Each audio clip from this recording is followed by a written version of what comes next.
Assalamualaikum warahmatullahi wabarakatuh. Halo semuanya, perkenalkan saya Sylvia Rahmadani.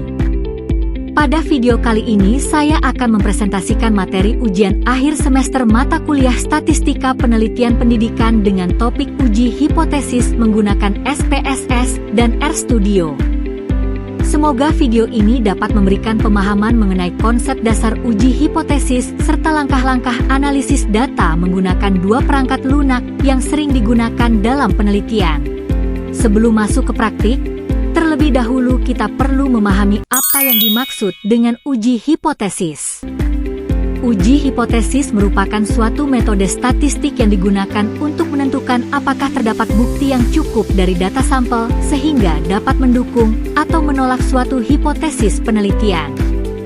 Dalam penelitian, umumnya terdapat dua hipotesis, yaitu hipotesis nol atau H0 yang menyatakan tidak adanya pengaruh atau perbedaan, dan hipotesis alternatif atau H1 yang menyatakan adanya pengaruh atau perbedaan. Keputusan menerima atau menolak hipotesis didasarkan pada nilai signifikansi atau p-value yang diperoleh dari hasil analisis. Langkah pertama adalah kita harus mempunyai data untuk uji hipotesis.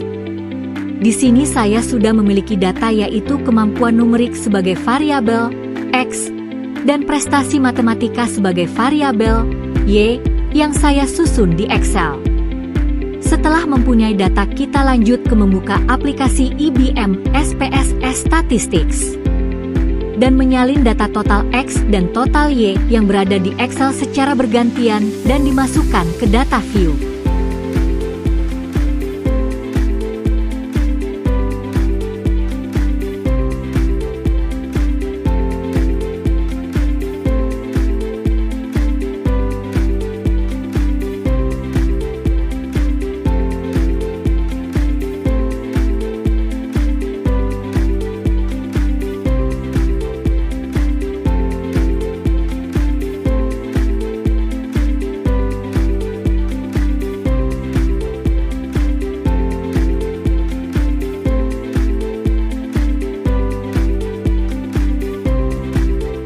Selanjutnya di variabel view kita ganti namanya menjadi total_x dan total_y.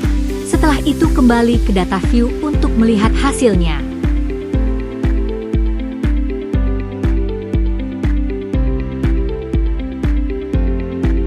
Setelah seluruh data selesai dimasukkan, langkah berikutnya adalah melakukan uji hipotesis.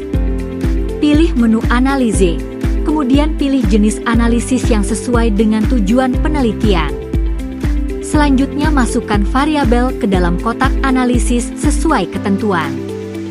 Setelah semua variabel berada pada posisi yang benar, klik OK. SPSS kemudian akan menampilkan output hasil analisis pada jendela Output Viewers. Pada output SPSS, perhatikan nilai signifikansi atau sig.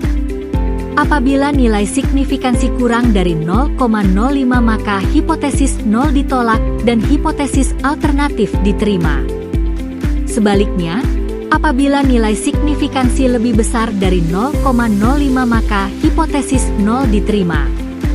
Dengan demikian keputusan penelitian dapat ditentukan berdasarkan hasil tersebut. Selanjutnya dilakukan analisis menggunakan RStudio. Buka aplikasi RStudio hingga muncul tampilan konsole, environment, script, dan files. Selanjutnya jalankan sintaks uji hipotesis sesuai dengan jenis analisis yang digunakan. Tekan tombol Run sehingga RStudio menampilkan hasil analisis pada konsole. Output yang dihasilkan memuat nilai statistik uji serta nilai p-value yang digunakan untuk pengambilan keputusan. Berdasarkan hasil analisis menggunakan SPSS maupun RStudio, diperoleh keputusan terhadap hipotesis penelitian sesuai dengan nilai signifikansi yang dihasilkan. Meskipun menggunakan cara yang berbeda, kedua aplikasi memberikan hasil analisis yang sama sehingga dapat digunakan sebagai alat bantu dalam penelitian statistik. Demikian presentasi mengenai uji hipotesis menggunakan SPSS dan RStudio. Terima kasih atas perhatian yang telah diberikan. Wassalamualaikum warahmatullahi wabarakatuh.